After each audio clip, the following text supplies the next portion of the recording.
New York City, the Hayden Planetarium, late 2024. Astrophysicist Jackie Faherty is in the middle of pre-production for a new show called Encounters in the Milky Way.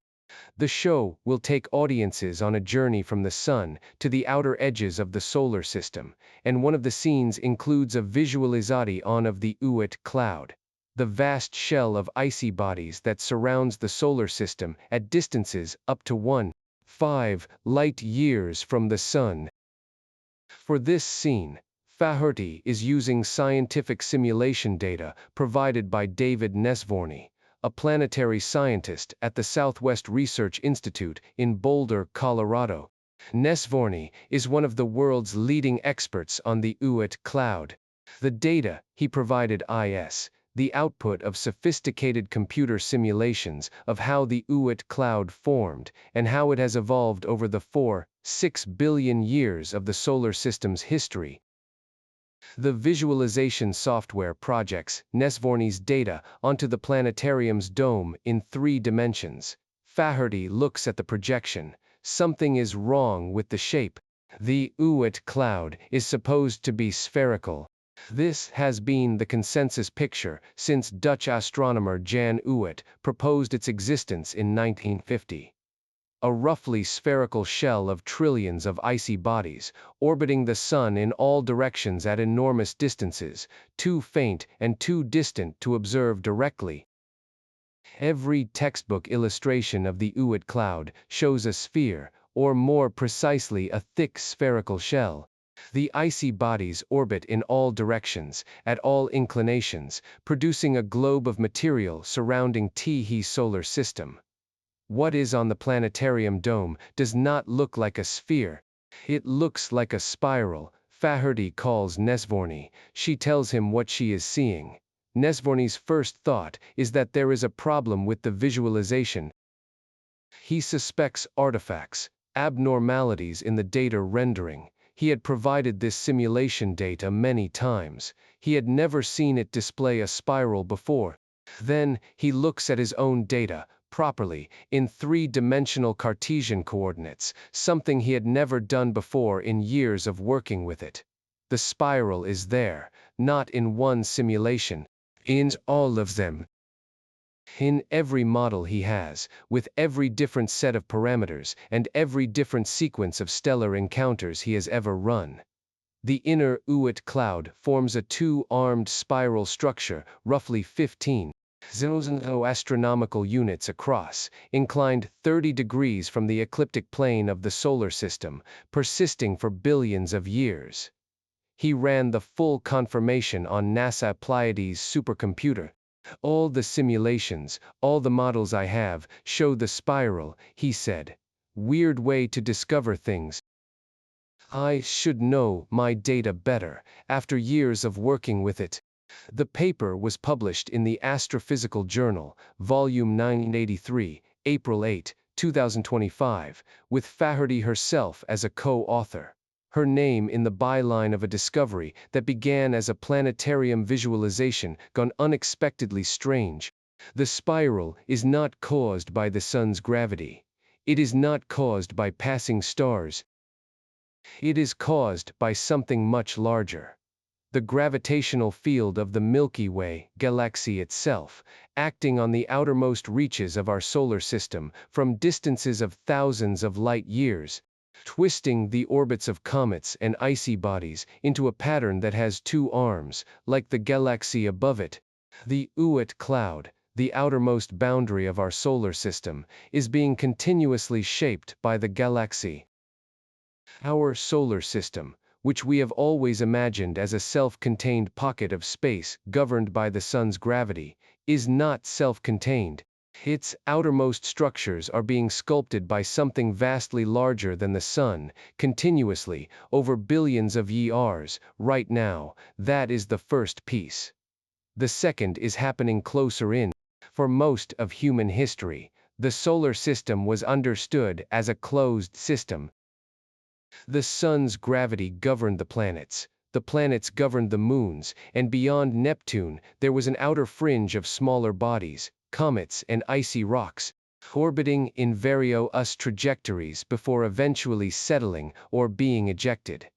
The solar system was ours, a bounded, comprehensible neighborhood, ruled by known forces. The discoveries of the past 2 years have changed this picture in specific and verifiable ways. Not through dramatic new catastrophes or hidden threats. Through the accumulation of observations that each show the outer solar system doing something that the standard model did not predict. A spiral in the Oort Cloud that should be a sphere, an orbital pattern beyond Neptune that requires something massive and unseen to explain it, and objects appearing in the outer solar system that don't fit any model of how the solar system formed and organized itself. The deeply unsettling answer to why the solar system is behaving differently than it should is not that something is about to go wrong. It is that the solar system is not the closed, self-contained system the standard model described. Its outermost structures are under the influence of forces that extend far beyond the sun. And somewhere in the deep outer darkness, something massive enough to gravitationally organize thousands of distant objects may be exerting its influence on the shape of our cosmic neighborhood. And we have not found it yet. This video is about 3 specific discoveries from 2025 and 2026, each of which shows the outer solar system doing something it should not do according to the standard model. The first is the Oort Cloud spiral, discovered by accident in a planetarium visualization and confirmed by supercomputer simulation. A 2-armed spiral structure in the inner Oort Cloud, roughly 15,000 across, produced not by the Sun or by passing stars, but by the gravitational field of the Milky Way galaxy itself. This means our solar system is not gravitationally self-contained at its outermost boundaries. It is embedded in and continuously shaped by the galaxy it inhabits. The second is the ongoing puzzle of the outer Kuiper belt, where the orbits of distant icy objects cluster in patterns that require something massive and unseen to explain them. But where new discoveries in 2025, particularly the object 2017 of 2-1, discovered by Sihao Cheng and colleagues at the Institute for Advanced Study, complicate the simple Planet 9 explanation. Beyond 80 astronomical units, the solar system appears tilted by 15 degrees from the plane the planets define. Something is shaping the outer solar system, and despite a decade of searching, it has not been found. The third is a bizarre outer solar system object discovered in July 2025, designated 2020 VN40, that orbits in a gravitational 1:10 resonance with Neptune, 1 complete orbit for every 10 Neptune completes, in a configuration that has never been observed in any other solar system body, with a novel and previously unseen type of orbital behavior that suggests specific and unusual conditions existed in the early solar system to place objects in this state. By the end of this video, you will understand what the Oort Cloud spiral means for the relationship between the solar system and the Milky Way, what the evidence for and against Planet 9 and Planet Y actually says, and where the strongest current constraints put a possible hidden planet, and why the Rubin Observatory, currently entering its full science operations phase, may resolve the most important open question in solar system science within the next 2 years. How did David Nesvorný discover a spiral structure in Oort Cloud data he had been working with for years, and why had he never seen it before? What force creates a spiral in the inner Oort Cloud? And what does the existence of this spiral tell us about the relationship between the solar system and the Milky Way galaxy? What specific observations of outer solar system objects suggest that something massive and unseen is gravitationally influencing the outer solar system? And why does 2017 of 201 complicate the simplest version of this hypothesis? What is planet Y? And how does the observation that the solar system appears tilted 15 degrees beyond 80 differ from the original Planet 9 evidence? And when will the Rubin Observatory be able to definitively tell us whether Planet 9 exists, and what happens to our understanding of the solar system's structure if nothing is found? This is not a video about hidden planets threatening Earth. Neither Planet 9, if it exists, nor anything else in the outer solar system poses any near-term risk to anything in the inner solar system. The forces involved operate on timescales of millions to billions of years. This is also not a video claiming that physics is wrong, or that gravity works differently at the edge of the solar system. The Oort Cloud spiral is explained entirely by known physics, Newtonian gravity, and the same tidal mechanics that apply anywhere in the universe, applied consistently to the Sun's gravitational field, plus the Milky Way's galactic tide. No new physics is required. What this video is about is the specific ways in which the outer solar system structure has turned out to be more complex, more influenced by external forces, and more unexplained in its detailed orbital architecture than the standard model that has GUID-ed planetary science for decades described. That complexity is the deeply unsettling answer, not a threat. A more complicated picture of what our solar system actually is. Before we continue, if the kind of story where the solar system turns out to be less isolated and less understood than we assumed is what pulls you in, subscribe to GalaxyPulse. Now, back to the spiral, and to what the Milky Way is doing to the edge of our solar system right now. The Oort Cloud spiral, and what the galaxy is doing to our solar system. The Oort Cloud was first proposed by Dutch astronomer Jan Oort in 1950. He was trying to explain the observed properties of long-period comets. Comets with orbital periods of thousands to millions of years that appear to arrive from all directions in the sky, not preferentially from the plane of the solar system where the planets and the Kuiper belt are concentrated.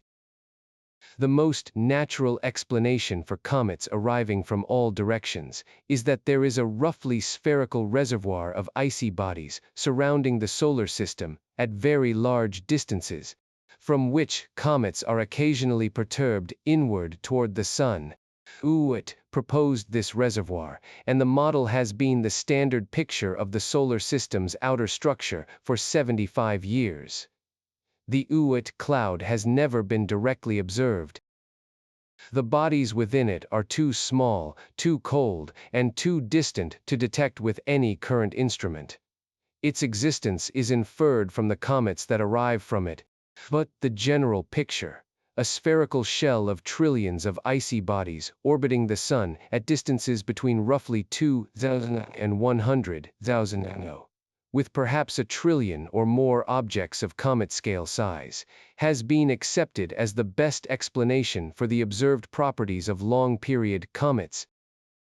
The inner Oort cloud, the region from roughly 2,000 to 10,000 is more concentrated and more disk-like than the outer Oort cloud, but it was still expected to be roughly spherical in its overall distribution.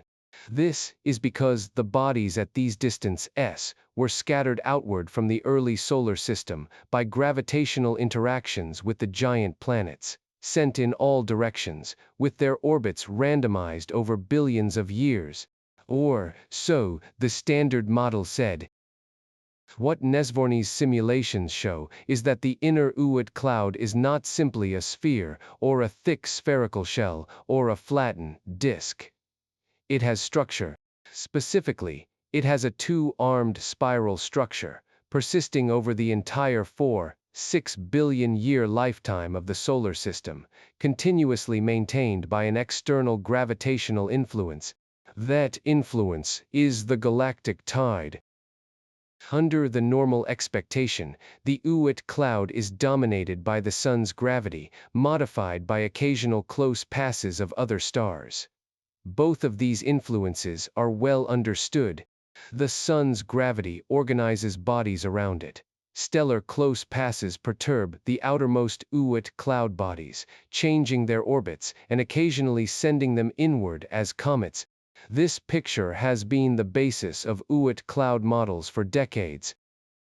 The inner Oort cloud, at distances of 2,000 to 10,000 km, was expected to be primarily under the Sun's gravitational influence, with the galactic tide playing a minor role at these distances.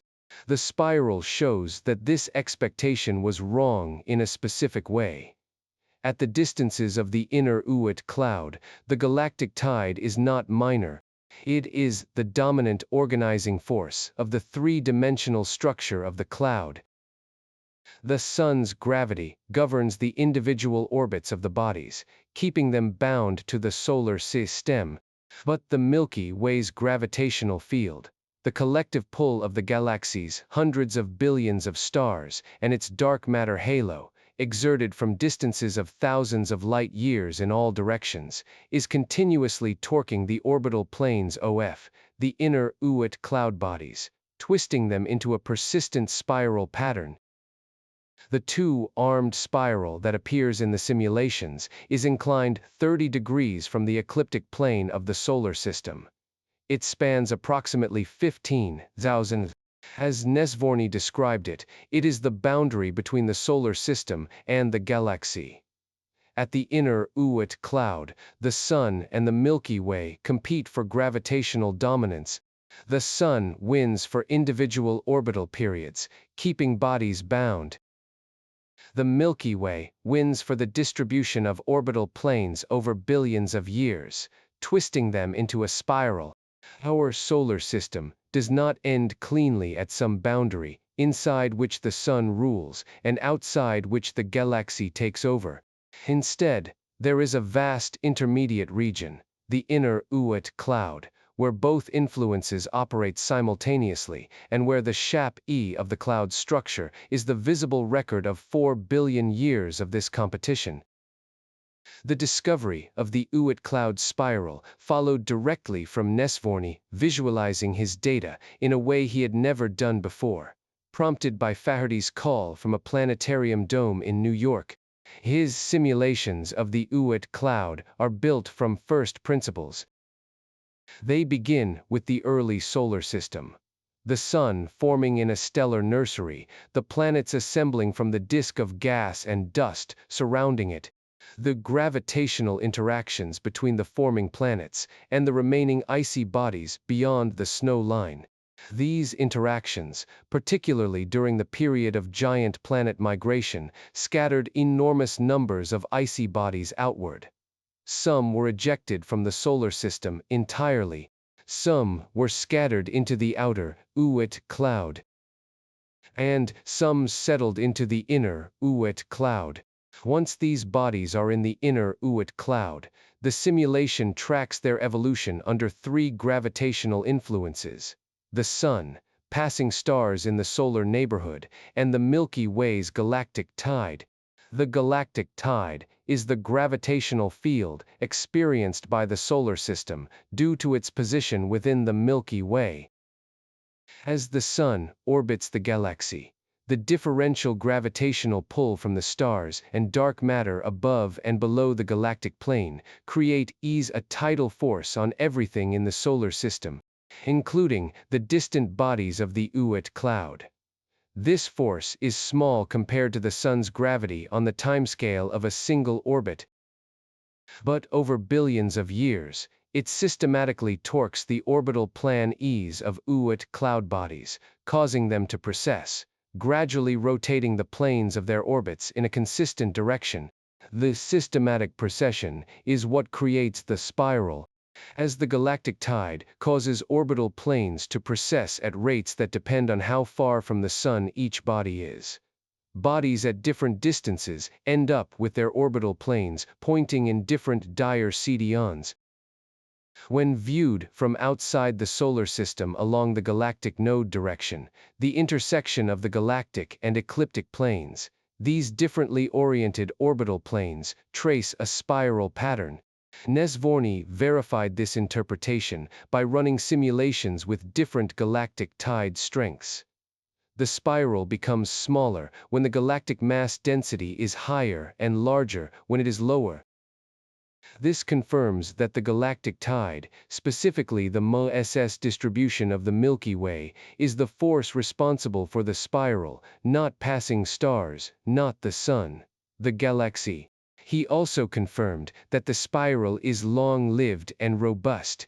It appears in simulations that include various sequences of stellar encounters and various assumed initial conditions for the Oort Cloud's formation. The spiral is not a transient feature of one particular simulation.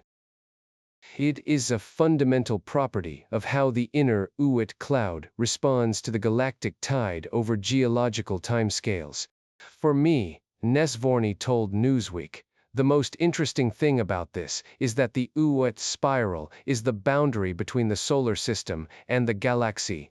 It is where the solar gravity competes with the galactic gravitational field to create unexpected phenomena.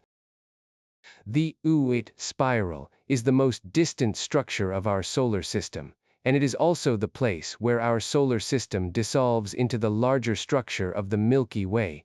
That it is a spiral makes this deeply specific.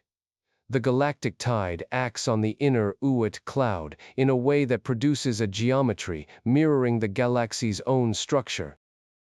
The solar system, at its very edge, has been shaped by the same gravitational processes, organized the galaxy itself, acting over the same multi-billion-year timescale. 3 things to make precise. The first is what a tidal force is and why the galaxy can exert one on the Oort cloud. Tidal forces arise from the difference in gravitational pull on opposite sides of an object. The Moon exerts a tidal force on Earth because the side of Earth closest to the Moon is pulled more strongly than the far side, stretching Earth slightly toward the Moon. The galaxy exerts a tidal force on the solar system because the galactic plane, with its concentration of stellar mass and dark matter, pulls the part of the Sol-R system closest to the galactic plane more strongly than the far side. This differential force is tiny on the timescale of a single orbit. Over billions of years, it adds up to a systematic torquing of orbital planes, exactly what produces the spiral. The mathematical mechanism underlying this is related to what physicists call the Kozai-Lidov effect. First identified in the 1960s independently by Yoshihide Kozai and Mikhail Lidov. This effect describes how the gravitational influence of a distant third body, when that body is much farther away than the orbit being perturbed, causes the inclination and eccentricity of the smaller orbit to oscillate on long timescales. At Oort cloud distances, the distant third body is effectively the entire mass of the Milky Way, distributed across the galactic disk. The galaxy acts as a single massive perturber, tilting and rotating Oort cloud orbits in a direction set by the galactic plane rather than the ecliptic. The Kozai-Lidov oscillations that result are slow. Their timescale is comparable to the age of the solar system, but they are relentless. 4 billion years of gentle, consistent galactic torquing produces the spiral. The second is why the spiral is inclined 30 degrees from the ecliptic plane of the solar system. The ecliptic plane is the plane in which the planets orbit the Sun, roughly aligned with the Sun's equator and with the plane of the original protoplanetary DSK. The galactic plane, the plane of the Milky Way's disk, is not aligned with the ecliptic. The Sun is tilted relative to the galactic plane by several tens of degrees. The galactic tide acts along the direction of the galactic plane, not the ecliptic. So, the orbital planes that the galactic tide organizes are inclined relative to the ecliptic, producing a spiral that is inclined relative to the plane of the planets. The third is what the spiral would look like if you could see it. At 15 zillion in diameter and stretched over a region with no stars or other bright objects. The Oort spiral is invisible to any current observatory. Nesvorný has noted that it might in Prink, IPIL be detectable through all sky mapping of the thermal emission from small particles in the inner, Oort cloud. But this is technically far beyond any current or near-term instrument. The spiral's existence is confirmed through simulation. Its observation AL detection would require a space-based, far-infrared survey of extraordinary sensitivity. Technology that does not yet exist. Here is what the Oort cloud spiral changes about the conceptual picture of the solar system. The standard model of the solar system presents it as a bounded, self-contained system. The Sun, the planets, the asteroid belt, the Kuiper belt, and then the Oort cloud as the outermost fringe. In this picture, the solar system's structure is determined by the Sun's gravity, and by the initial conditions of the protoplanetary disk from which everything formed, modified by the subsequent interactions among the planets, and the occasional perturbing effect of a passing star. The Oort spiral demonstrates that this picture is incomplete in a specific way. The inner, Oort cloud's three-dimensional structure is not determined by the Sun's gravity alone. It is determined by the combined effect of the Sun's gravity and the Milky Way's gravitational field. The solar system's outermost structures are embedded in the galaxy, in a way that makes the galaxy's gravity directly relevant to the solar system's internal structure. This has an implication for the rate at which comets are delivered to the inner solar system, including Earth's neighborhood. The galactic tide is one of the mechanisms that perturbs Oort cloud bodies and sends them inward as comets. If the spiral structure E means that the inner Oort cloud has a different distribution of bodies than previously assumed, with concentrations at particular orbital orientations set by the spiral geometry. Then the rate and directional distribution of comet deliveries to the inner solar system may be different from what models calibrated on a spherical Oort cloud predicted. The Oort spiral makes the connection between galactic dynamics and comet delivery more specific. The structure of the reservoir from which comets come is directly encoded with information about the galactic tide. There is a longer-term implication worth noting. The strength of the galactic tide is not constant. As the Sun orbits the Milky Way over its galactic year of roughly 225 million years, it passes through regions of greater and lesser stellar density, and therefore greater and lesser tidal force. When the Sun passes through a denser region of the galactic disk, a spiral arm, for example, the stronger tidal force perturbs more Oort cloud bodies into the inner solar system, potentially producing a pulse of ink-wreathed comet flux. Some researchers have proposed that these periodic increases in comet flux might correlate with mass extinction events on Earth, which appear in the geological record with periodicities in the tens of millions of years. The Oort cloud spiral, and the more precise understanding of how the galactic tide shapes the cloud's structure, provides new physics with which to test this speculative but intriguing hypothesis. The Oort cloud is not just the edge of the solar system. It may be the physical mechanism through which the galaxy has periodically influenced the history of life on Earth. The Oort cloud spiral shows that the solar system's outermost structure is shaped by the galaxy. But there is a second layer of anomaly in the outer solar system, one that is much closer in, much more directly observable, and that has been the subject of a sea-dive scientific debate for a decade. The orbit patterns of the most distant icy objects in the Kuiper belt. which cluster in specific orientations that require an explanation, and the discovery in 2025 of several specific objects that each, in their own WI, complicate whatever explanation you choose. Something in the deep outer solar system is organizing the orbits of these objects. The question of what that something is has produced two competing planet hypotheses: a set of objects that fit one hypothesis, a set of objects that fit neither, and an observatory that is currently entering full operations specifically to resolve the question. The outer solar system, Planet 9, Planet Y, and the unsettling architecture.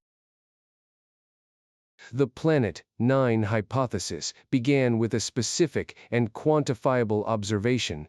In 2016, Caltech astronomers Konstantin Batygin and Michael Brown published an analysis of 6 extreme trans-Neptunian objects, icy bodies orbiting the Sun beyond Neptune on extremely elongated orbits that take them to distances of hundreds to thousands of O from the Sun.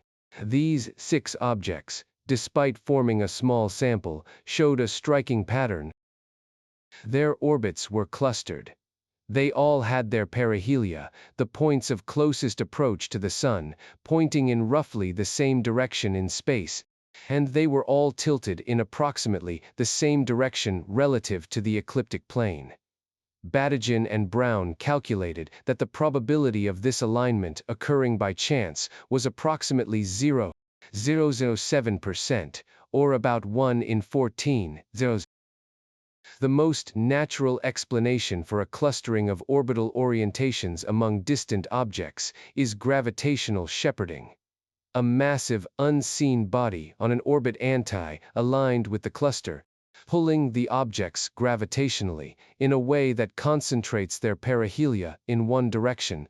Batygin and Brown proposed a planet of 5 to 10 Earth masses, on an extremely elongated orbit at roughly 400 to 800 O from the Sun. This proposal generated enormous scientific attention and significant controversy. Skeptics pointed out that the original 6 objects were not discovered by an unbiased survey, but by telescopes pointed at specific parts of the sky, introducing selection, EFF-X, that could artificially create the appearance of clustering. Subsequent analyses using more complete surveys found the evidence for clustering less convincing. The debate split along methodological lines.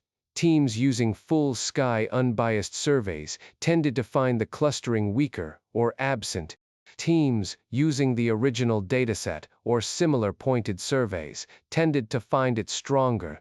Despite this controversy, the Planet 9 hypothesis has remained viable enough to motivate a decade of searching. A 2025 paper using 51 ETNO and 300 simulations refined the predicted orbit. Semi-major axis of approximately 290 O, eccentricity around 0.29, inclination of roughly 6 degrees. This would put Planet 9 within the Rubin Observatory's expected first-year search area. Importantly, the 2025 refinement predicts a closer and more detectable orbit than earlier versions of the hypothesis. If it is correct, Rubin will find Planet 9 quickly. The discovery of 2017 of 2-in-1, announced on May 21, 2025, by a team led by Sihao Cheng at the Institute for Advanced Study in Princeton, working with collaborators Jiaxuan Lai and Eritas Yang from Princeton University, added a specific and important complication to the Planet 9 picture. 2017 of 2-in-1 is a dwarf planet candidate, estimated at approximately 700 kilometers across. Its orbit is extremely elongated, with a perihelion of roughly 45 O and an aphelion of more than 1/600 O, giving it an orbital period of approximately 24,000 years. The object was identified in 19 separate telescope exposures spanning 7 years.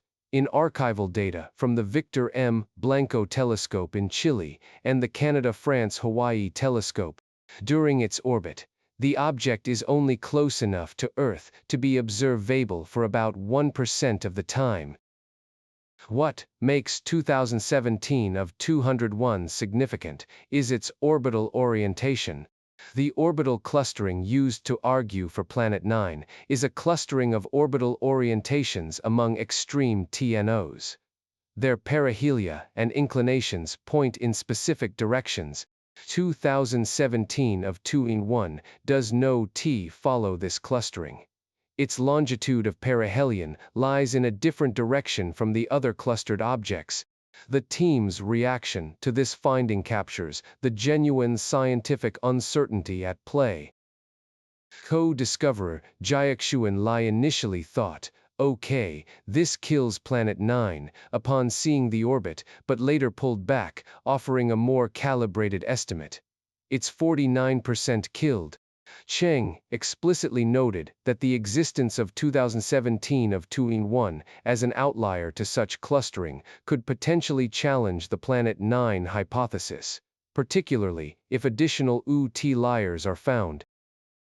Astronomer Samantha Lawler from the University of Regina put it directly.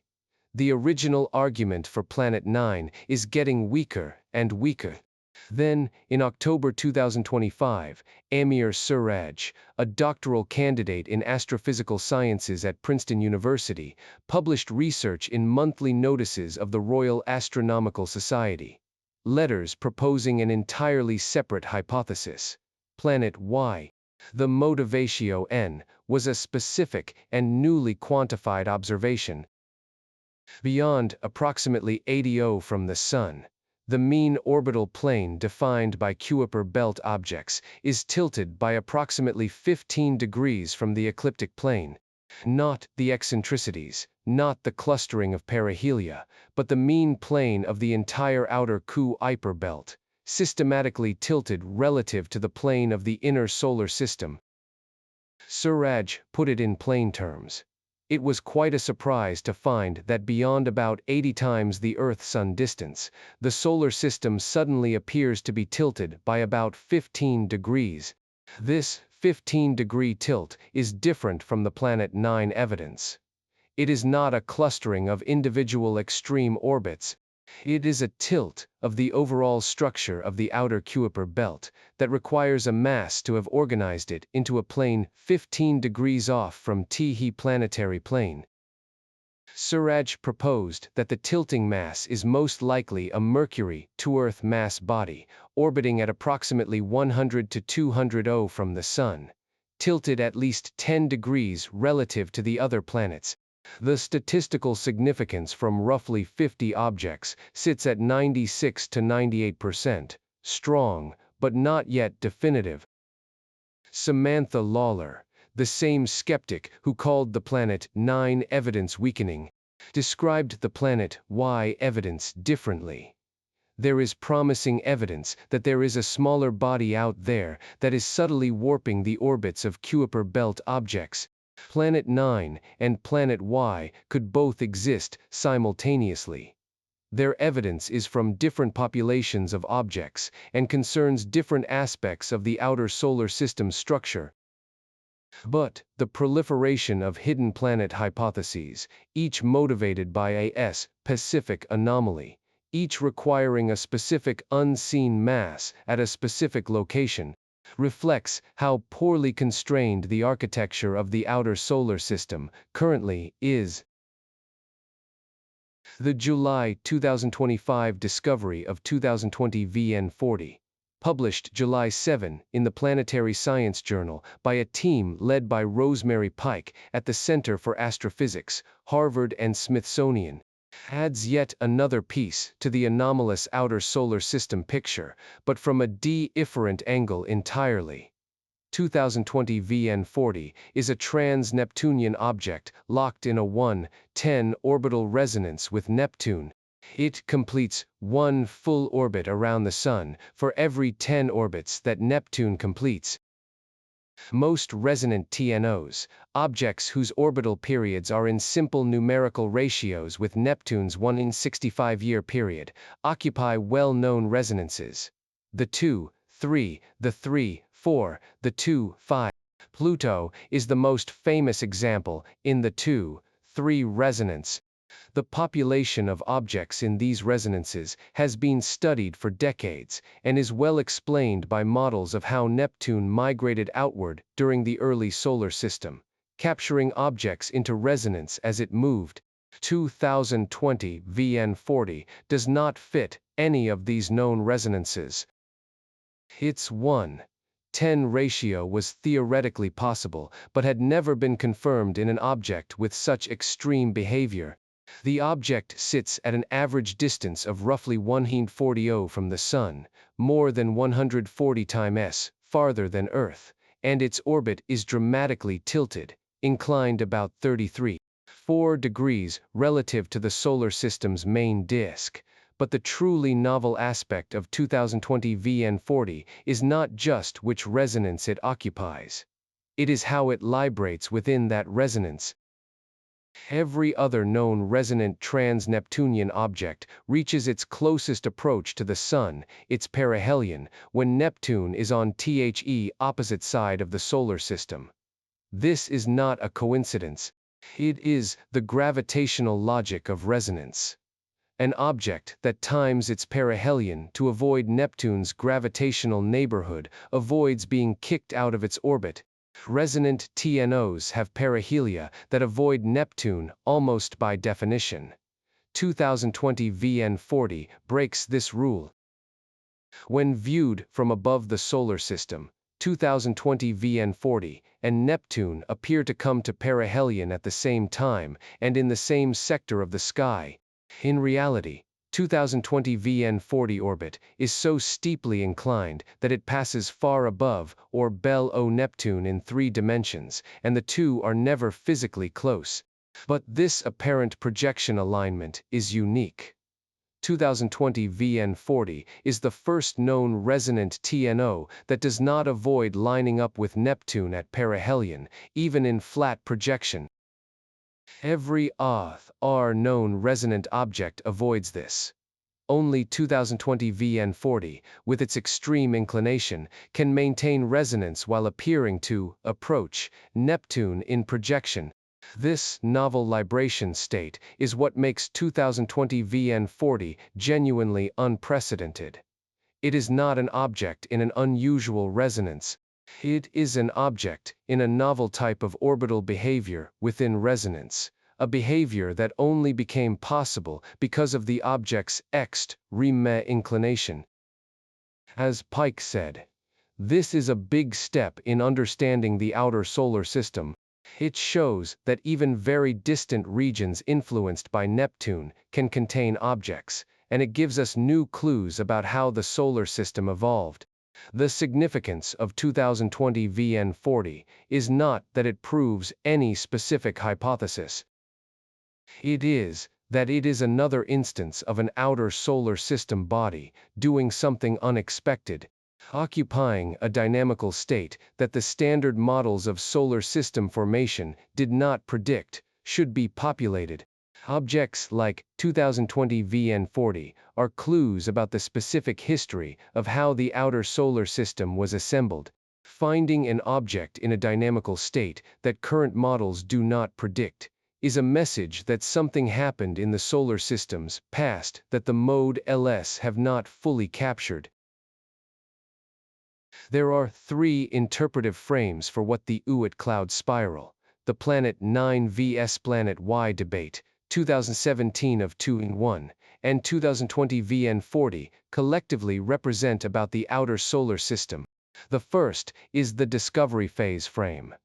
In this view, the outer solar system has been poorly surveyed until recently. The survey technology needed to find objects at hundreds to thousands of only became available in the past decade, and the Rubin Observatory is the first instrument capable of conducting a comprehensive survey of the relevant regions in a systematic and unbiased way. What appears to be anomalous structure in the outer solar system may simply reflect the incomplete and biased nature of the surveys done so far. As Rubin data accumulates over its 10-year legacy survey of space and time, the structure of the outer solar system will become clear, the biases will be corrected, and the specific claims about clustering, tilting, and anomalous orbits will either be confirmed or dissolved into the larger, properly sampled picture. The second is the complex history frame. In this view, the outer solar system's structure reflects a complex and incompletely modeled early history. The giant planets, particularly Neptune, migrated significantly during the first few 100 million years of the solar system. This migration scattered objects, swept up resonances, and created the populations we observe today. But the early solar system also included the solar birth cluster, the dense stellar environment in which the Sun formed, whose gravitational influences on the early Oort Cloud may have created structures that persist today. The galactic tide has been acting for 4.6 billion years. Occasional stellar close passes have perturbed the Oort Cloud at intervals. The outer solar system's current T structure is the accumulated result of all these influences, and no simple model captures all of them. The third frame is the hidden mass frame. In this view, the orbital anomalies are real, the observational biases are not sufficient to explain them, and the outer solar system does contain one or more massive unseen bodies that are gravitationally organized ng. The orbits of the distant objects we observe. The unsettling aspect of this frame is not that the planets exist, but that they have been massive enough to leave detectable signatures in the orbital structure of thousands of objects over billions of years, while being undetected by any telescope that has searched for them. The Rubin Observatory is the instrument that will provide the definitive answer. If Planet 9 exists at the predicted location, within the approximately 600 to 800 square degree search region that Badajian and Brown have identified, Rubin should find it within the first year or two of full science operations. The February 2026 commissioning run, which produced 800,000 alerts in a single night, demonstrates that the instrument is working and that the detection capability is in place. By early 2027, the FIRS-T major data release should contain enough positional data to confirm or severely constrain the Planet 9 hypothesis. The deeply unsettling possibility is the third outcome. Rubin searches thoroughly and finds nothing. That outcome would leave the orbital anomalies of the outer Kuiper belt unexplained and would require an explanation from somewhere other than a conventional hidden planet. Modified gravity, dark matter concentrations in the solar neighborhood, effects of the solar birth cluster, effects of the galactic tide at closer distances than currently modeled. Each of these is a harder and more unsettling explanation than simply finding a planet. A note on why outer solar system science is hard. One thread worth making explicit before the story continues is why these questions have taken so long to answer, and why they are still unanswered after decades of effort. The difficulty is not theoretical, the physics of orbital dynamics is well understood. The difficulty is observational, and it is worth understanding why. Objects in the outer solar system are hard to find for two compounding reasons. First, they are far away, which makes them faint. The amount of sunlight reflected from an icy body drops as the fourth power of its distance from the Sun. The inverse square law applies twice. Once for the sunlight traveling outward, and once for the reflected light traveling back. An object at 100 is 10,000 times fainter in reflected light than an identical object at 10. Second, they move slowly across the sky, slowly enough that distinguishing them from background stars and galaxies requires comparing multiple images taken days or weeks apart. Bright, fast-moving objects in the inner solar system are easy to find. Faint, slow-moving objects in the outer solar system, RE, among the hardest targets in observational astronomy. The Kuiper belt's structure was essentially invisible to survey instruments until the 1990s, and even today, the census of objects beyond 100 is dramatically incomplete. When Sihao Cheng finds 2017 of 2-in-1, a 700-kilometer object at 90 in 7 years of archival telescope data. The detection requires months of painstaking algorithmic search through images that were taken for other purposes. The object was there all along. Finding it required the specific algorithm Cheng developed to connect faint movie NG dots across years of data. Rubin changes this. Its combination of field of view, sensitivity, and survey cadence is specifically engineered to solve the faintness and slowness problem simultaneously. It images every part of the southern sky repeatedly at high sensitivity, generating the moving object catalog that will finally give planetary scientists the properly sampled outer solar system dataset that all of these questions have been waiting for. Let's come back to where we started. The solar system is behaving differently than it should in 3 specific ways. The Oort Cloud is not spherical. Its inner structure is a 2-armed spiral, roughly 15 zzz across, maintained by the Milky Way's galactic tide, inclined 30 degrees from the planetary plane, persisting for billions of years, not caused by the sun, not caused by passing stars, caused by the galaxy. Published in the Astrophysical Journal in April 2025 by David Nesvorný and co-authors, including the astrophysicist whose planetarium visualization accidentally triggered the discovery. Beyond Neptune, the most distant icy objects cluster in orbital orientations that require something massive and unseen to explain. But 2017 of 2-in-1, discovered by Sihao Cheng's team at the Institute for Advanced Study, does not fit the clustering pattern that motivated the Planet 9 hypothesis.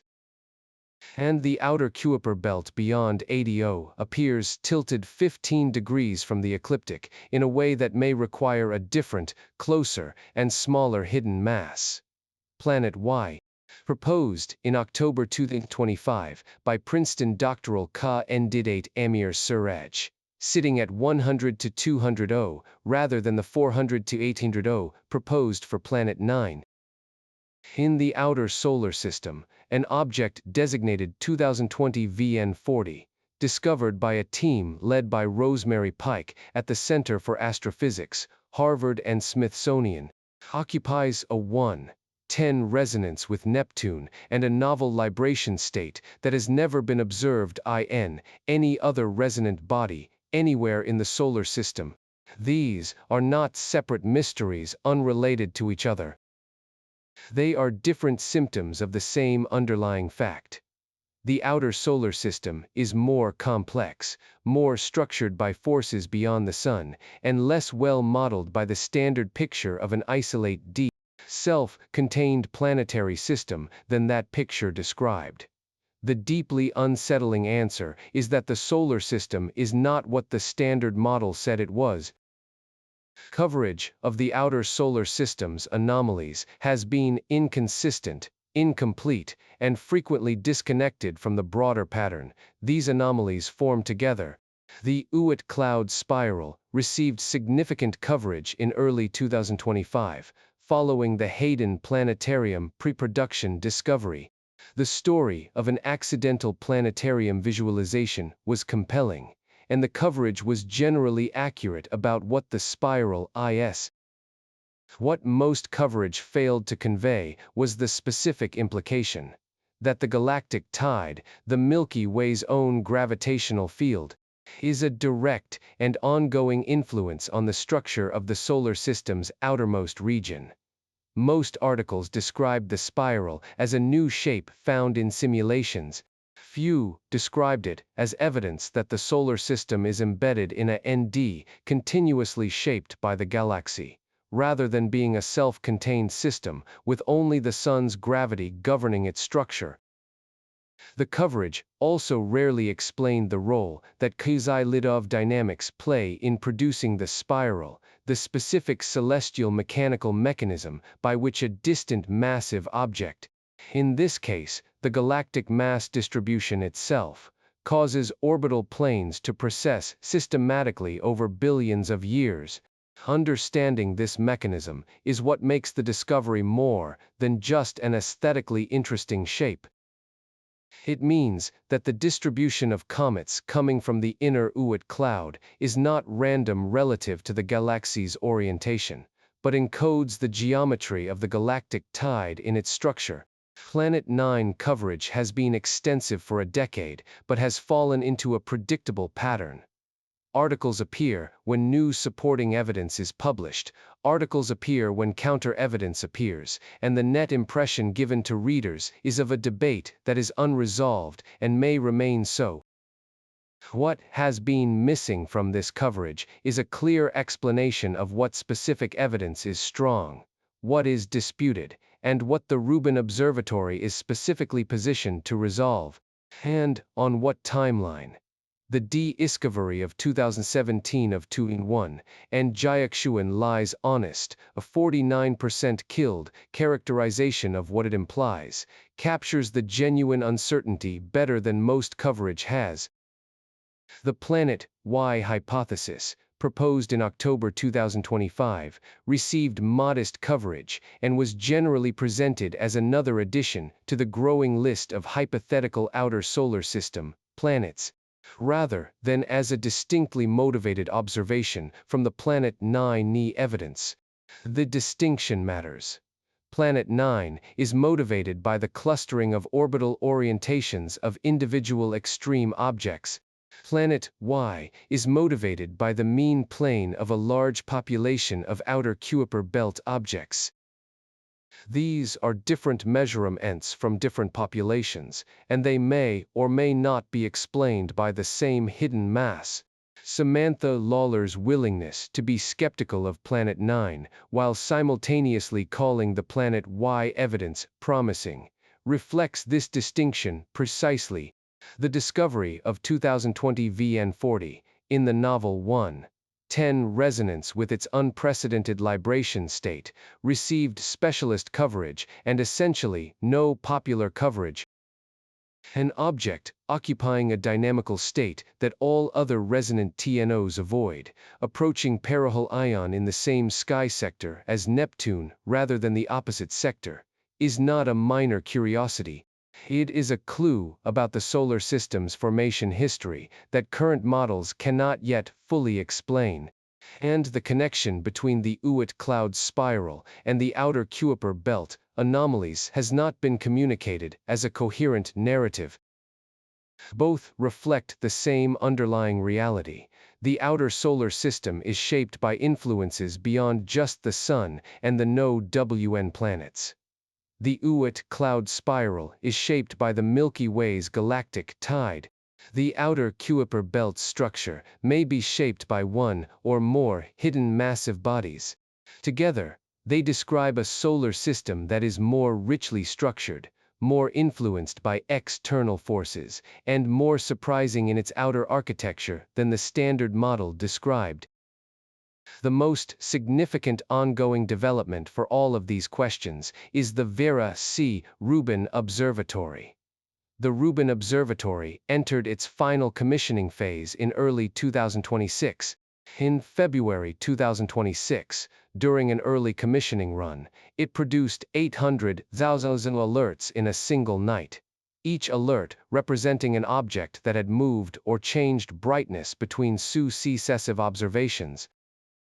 This volume demonstrates both that the telescope is functioning as designed and that the data processing infrastructure is capable of handling the enormous alert rate that the full survey will produce. The telescope's primary scientific mission is the Legacy Survey of Space and Time, a 10-year survey of the southern hemisphere sky that will image billions of objects repeatedly, tracking the motions of solar system bodies with the precision needed to detect new TNOs, characterize their orbits, and ultimately test the Planet 9 and Planet Y hypotheses against a properly sampled, unbiased dataset. For the Planet 9 search specifically, the current most likely orbit prediction places Planet 9 in a region of approximately 600 to 800 square degrees of sky. Rubin's survey strategy is expected to cover this region in its first or second year of full operations. If Planet 9 exists at its predicted location, Rubin should detect it within the first year, possibly the first few months, of full science operations. The timeline is specific enough to be consequential. By early 2027, the first major LSST data release should contain enough positional data to confirm or severely constrain the Planet 9 hypothesis. For the Planet Y hypothesis, the situation is different. Planet Y, if it exists at 100 to 200 O, is considerably closer than Planet 9. The fact that it has not been found despite existing surveys covering much of the relevant sky either means it is at a specific unfavorable location in those surveys, or that the statistical signal motivating it will dissolve when properly sampled, or that the object is in some way harder to detect than a standard reflective icy body. Rubin will be decisive here too. For the outer solar system's broader architecture, Rubin's comprehensive sky survey will also discover large numbers of new extreme TNOs and Kuiper belt objects, potentially multiplying the known sample of objects used to test clustering and tilt hypotheses. A larger, properly sampled dataset will be far more diagnostic for distinguishing real orbital structure from observational bias than the current sample of roughly 50 to 150 objects. The Oort Cloud spiral, by contrast, is unlikely to be directly observationally confirmed by any near-term facility. The bodies in the inner Oort Cloud are too faint at their distances to be individually resolved by current or planned instruments. Rubin will discover comets that originate from the Oort Cloud as they enter the inner solar system, and statistical analysis of these comets' origin directions might eventually provide indirect evidence for the spiral's geometry. But direct imaging of the spiral requires technology substantially beyond what is planned. The spiral exists robustly in physics. Its observational confirmation will require a future generation of instruments. The outer solar system is about to become dramatically better characterized than it currently is, specifically because of the Rubin Observatory.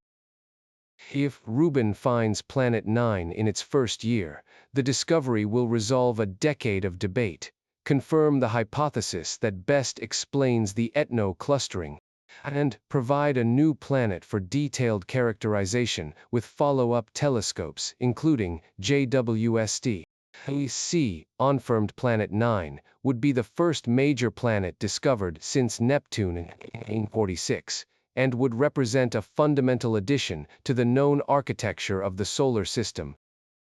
If Rubin searches the predicted region thoroughly and finds nothing, the resolution of the Planet 9 question would be negative. Not there, at least not at the predicted mass and location. This outcome would force a reassessment of the ethno-clustering evidence, probably concluding that observational bias is responsible for more of the apparent signal than the clustering advocates acknowledged, while potentially strengthening the case for Planet Y, which addresses a different and independently measured anomaly.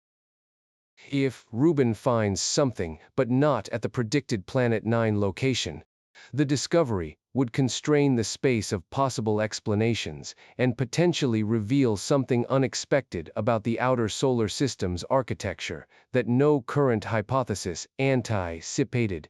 The search for the Oort Cloud spiral's physical imprint, through statistical analysis of comet origins and through future far-infrared surveys, will take longer and require instrumentation that does not yet exist. But the theoretical foundation established by Nesvorny's simulations is solid. The spiral exists as a consequence of known physics applied consistently over geological timescales. Its observational detection would be among the most dramatic confirmations ever achieved of the solar system's deep connection to the galaxy. For the broader question of how the solar system relates to the galaxy, the Oort Cloud spiral's existence opens a line of inquiry that has previously been treated as peripheral. What is the specific quantitative influence of the galactic tide on the solar system's structure over billions of years? And what does the solar system's current Oort Cloud structure tell us about the history of the Milky Way's mass distribution through which the Sun has traveled? This question connects solar system science to galactic dynamics in a way that was theoretically acknowledged but not concretely supported by observational evidence.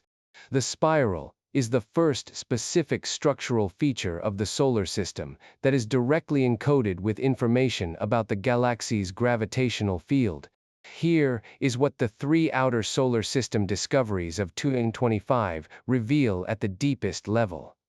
The solar system that most of us learned about in school is a closed system.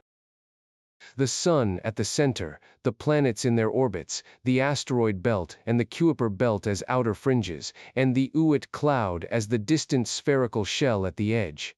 Self-contained, bounded, governed by the Sun's gravity, the Oort Cloud spiral is the most concrete demonstration yet that this picture is wrong in a specific and verifiable way.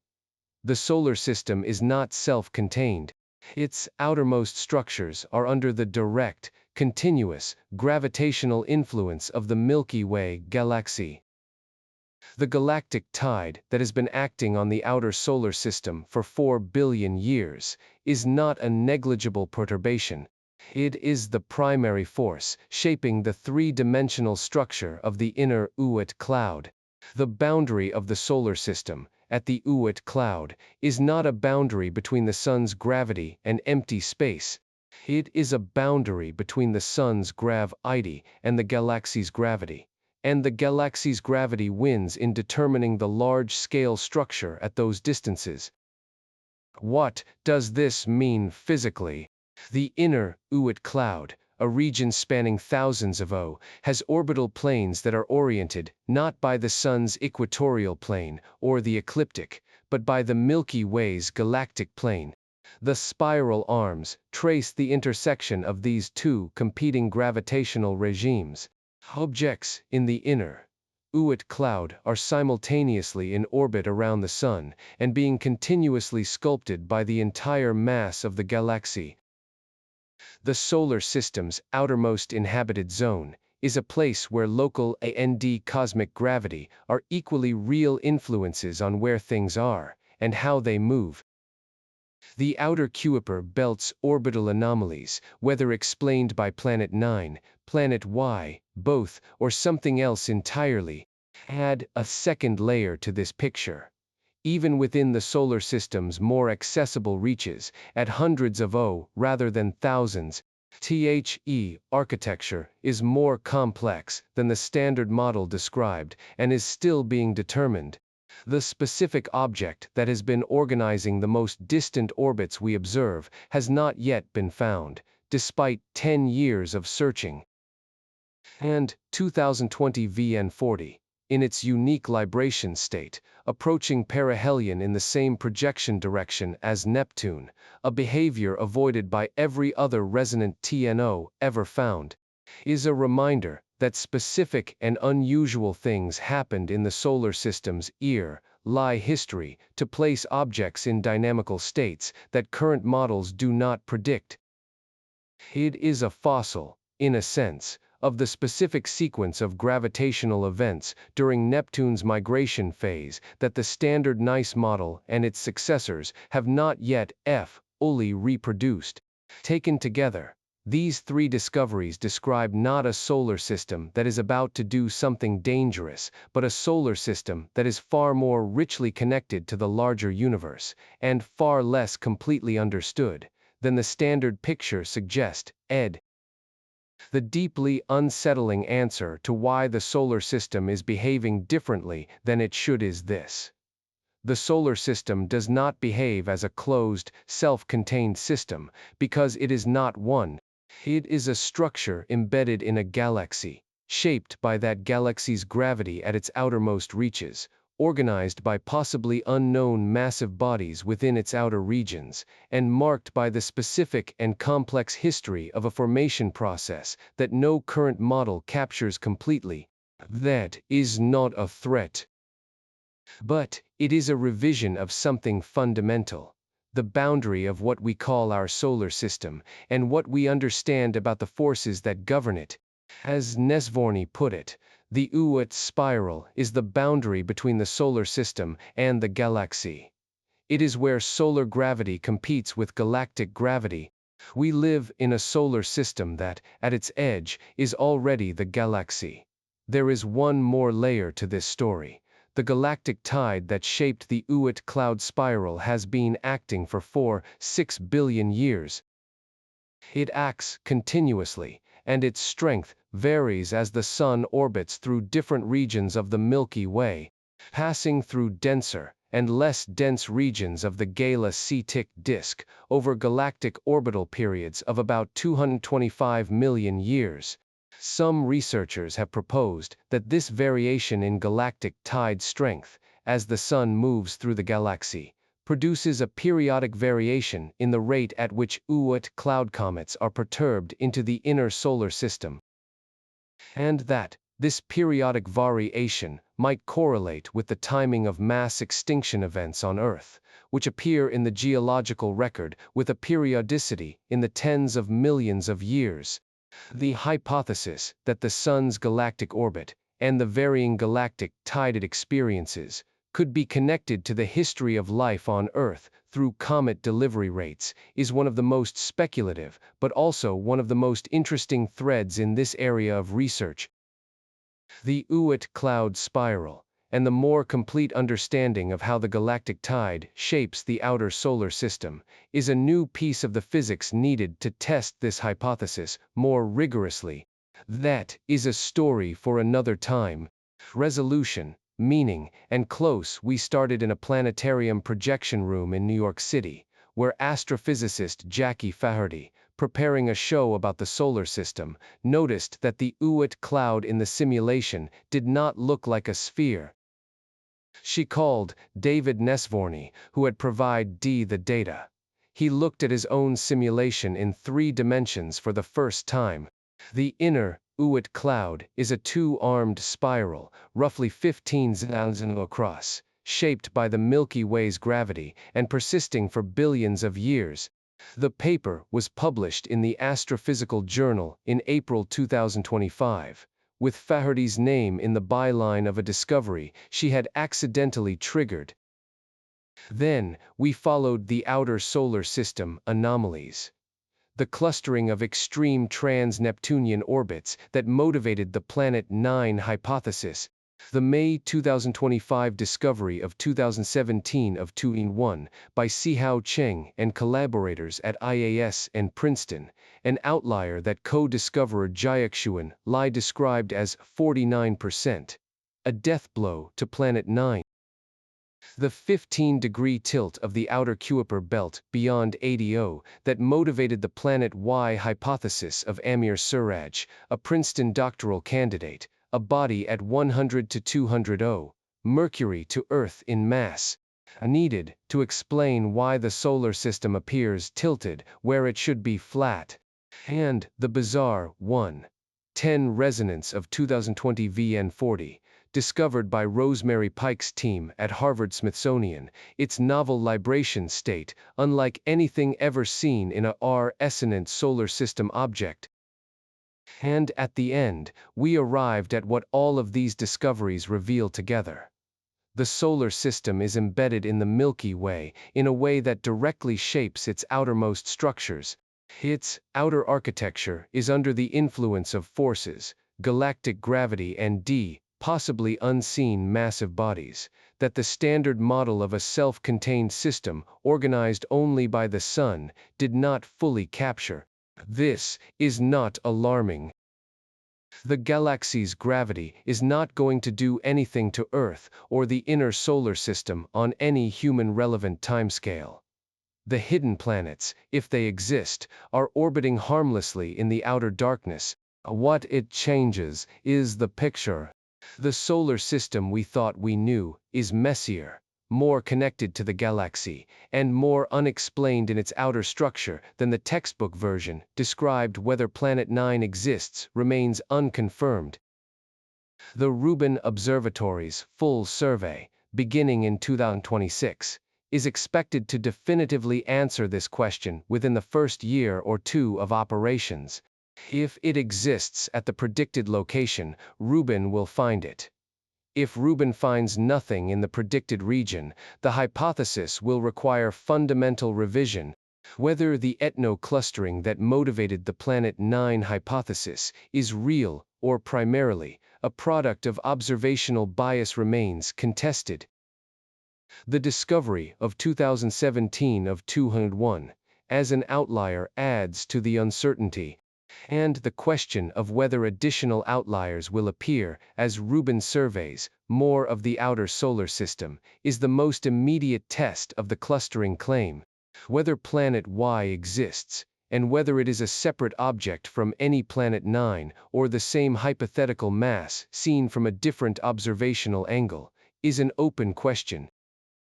The 96 to 98% statistical significance from roughly 50 objects is strong but not definitive, and the Rubin survey will either confirm the 15-degree tilt with a much larger sample or show it to be a statistical artifact of an incomplete dataset. The 15-degree tilt of the outer Kuiper belt beyond ADO is a specific quantitative observation that needs explanation, whether by a nearby hidden mass, by a more complex dynamical history than current models capture, or by observational effects not yet fully characterized.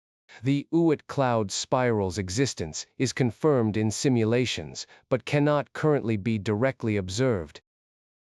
Observational confirmation, through comet statistics or future far-infrared surveys, is a long-term goal without a specific near-term instrument, and the novel libration state of 2020 VN40 requires a dynamical explanation that current formation models do not yet provide.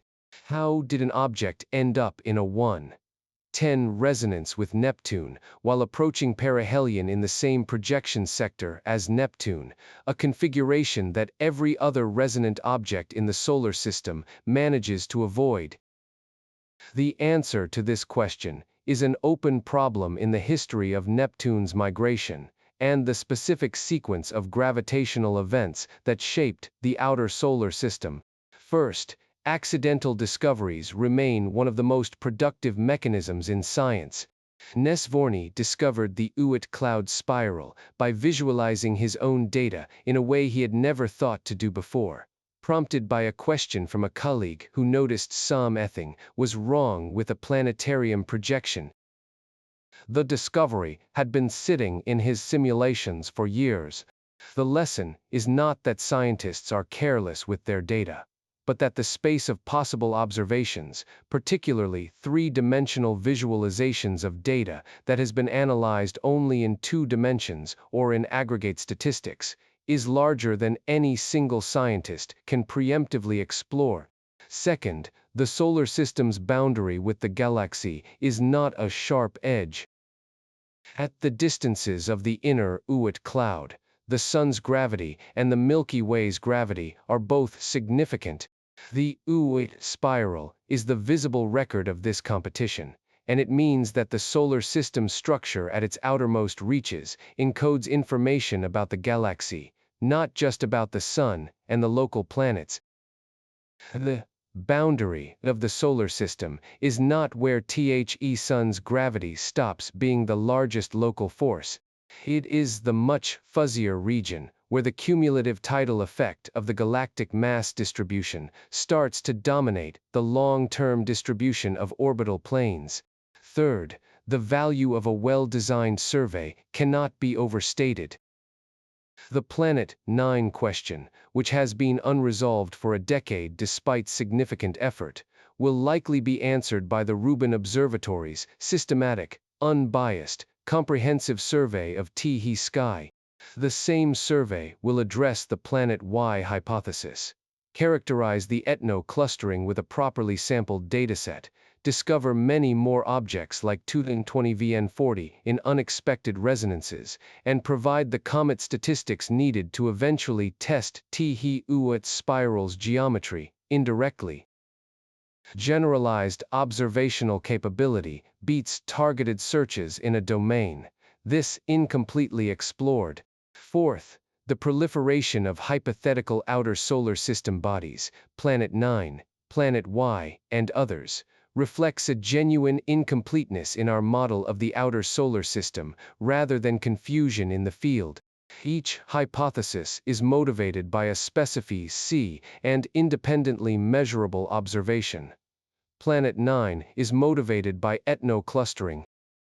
Planet Y is motivated by the 15-degree tilt of the outer Kuiper belt mean plane. These are different measurements, the resolution of which observations are real signal S, and which are artifacts, and which hypotheses correctly explain the real signals, requires the comprehensive data the Rubin survey will provide. Fifth, the most fundamental answer to why is the solar system behaving differently than it should is that should was defined by a model that was incomplete. The Oort cloud was modeled as spherical because the models that produced this picture did not fully incorporate the galactic tide's structural effects over billions of years. The outer Kuiper belt was modeled as occupying a predictable plane because the influences that tilted it were not included or not confirmed. 2020 VN40 libration state was not predicted because the conditions that produce it were not recognized as physically accessible. Better models, informed by better observations and better visualizations of existing data, will produce better predictions. And fewer surprises that turn out to have been hiding in existing datasets all along. The Oort cloud spiral means that the galactic tide, the gravitational field of the Milky Way, directly shapes the outermost structure of our solar system. The spiral is the record of 4 billion years of competition between the Sun's local gravity and the galaxy's global gravity. At what point in the gradient from the Sun outward does the solar system end and the galaxy begin, and is there a meaningful boundary at all? And what does it mean that the answer to this question is not philosophical but physical? It is encoded in the geometry of the inner Oort cloud itself. The Planet 9 search has been running for a decade without a detection, and 2017 of 2-1 has Jiaxuan Lai saying the hypothesis is of 49% killed. If Rubin searches the predicted region and finds nothing, what are the implications for the original ethno-clustering evidence? Does a negative detection mean the clustering was always a bias artifact? Does it mean Planet 9 exists, but at a different location or mass than predicted? And what does it mean for the field when the definitive test of a decade-long hypothesis yields a null result? And, on the broadest level, the solar system we think we understand is organized at its outer reaches by forces that include the full gravitational field of the Milky Way galaxy. The Oort spiral is the most distant structure of our solar system, and it is a LSO, a direct imprint of the galaxy on the solar system's architecture. What does it mean to live in a solar system whose outermost features are shaped by physics at galactic scales? And how does understanding this change the way we think about what the Sol system is, not a closed pocket of space, but a local eddy in the larger gravitational flow of the Milky Way? If this one stayed with you, let us know which part landed hardest. The Hayden Planetarium accidental discovery, a scientist's own simulation data, visualized in 3 dimensions for the first time, revealing a spiral that had been hiding in the numbers f, or years. The specific physics. The Milky Way's galactic tide, the gravity of the whole galaxy, shaping the inner Oort Cloud into a 2-armed spiral for 4 billion years. See Hao Cheng's team finding 2017 of 2-in-1, and Jiaxuan Lai saying it's 49%. A DTH blow to Planet 9. The 15-degree tilt of the outer Kuiper belt that Amir Siraj's Planet Y tries to explain. A solar system whose outer architecture is tilted relative to its own inner architecture. 2020 VN40. Breaking the one rule every other resonant solar system object obeys. The Rubin Observatory, entering operations, and its specific window to answer the most important open question in solar system science. Or, the deepest point. At the edge of the solar system, the galaxy's gravity wins. And, if you want more of this, the actual frontier of solar system science, told with the specific numbers, subscribe to GalaxyPulse, and we will see you in the next one. In a planetarium projection room in New York City, a scientist looked at her simulation and saw something wrong. She called the expert who made the data. He visualized his own simulation in 3 dimensions for the first time. The Oort Cloud was not a sphere, it was a spiral, shaped by the galaxy, persisting for 4 billion years, sitting at the edge of our solar system, right now. And, in the outer darkness beyond Neptune, 2 rival hidden planets are proposed to explain why the orbits of distant icy bodies are tilted and clustered in ways that nothing in the standard model predicted. And, one object, 2020 VN40, orbits in a rhythm with Neptune that breaks the one rule every other resonant body in the solar system follows.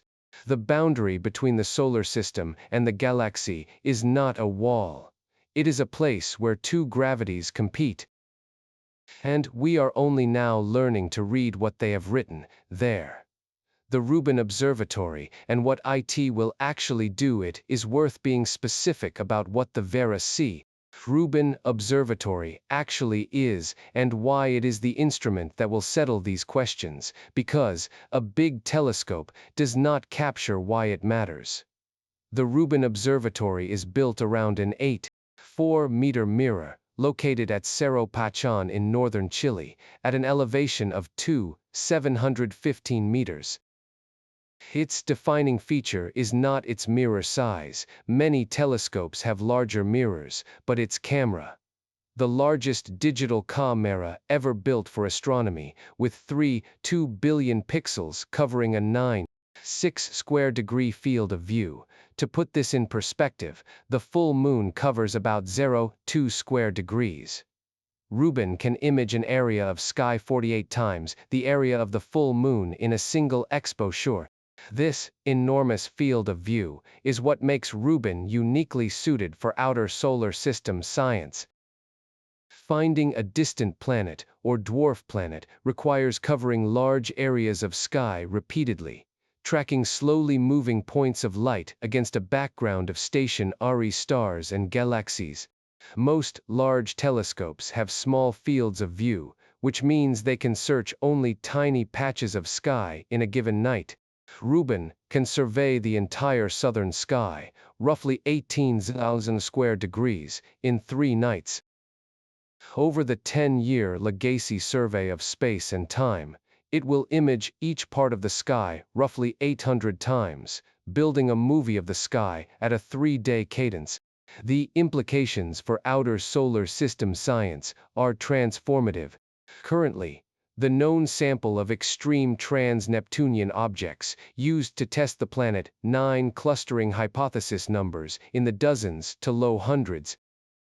Rubin is expected to discover tens of thousands of new TNOs over its survey lifetime, multiplying the usable sample by factors of 100 or more.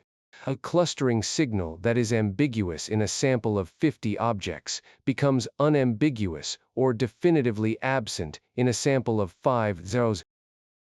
The bias questions that have plagued the Planet 9 debate, whether the apparent clustering reflects real gravitational sculpting or simply reflects where the Discovery telescopes were pointed, will be resolved by Rubin's systematic all-sky coverage. For Planet 9 specifically, the search is even more direct. Planet 9, if it exists at the 2025 predicted orbit of roughly 290, would be detectable as a slowly moving point of light in Rubin's survey data. At that distance, it would move only a tiny amount across the sky over months of observations. But Rubin's repeated coverage and sophisticated difference imaging pipeline are designed exactly for this kind of slow-moving object detection. The 800,000 alerts in a single commissioning night are the demonstration that the pipeline works. The February 2026 commissioning run already showed what Rubin will do to the outer solar system science landscape. In a single night of test observations, it generated more individual object detections than many full surveys had produced in years. The full science survey, when it begins, will do this every clear night for 10 years.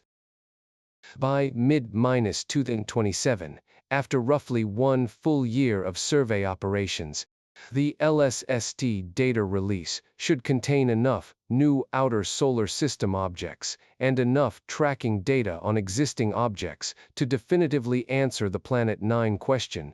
The specific answer, faux-und, not found, or found somewhere unexpected, will be one of the most consequential results in planetary science in decades.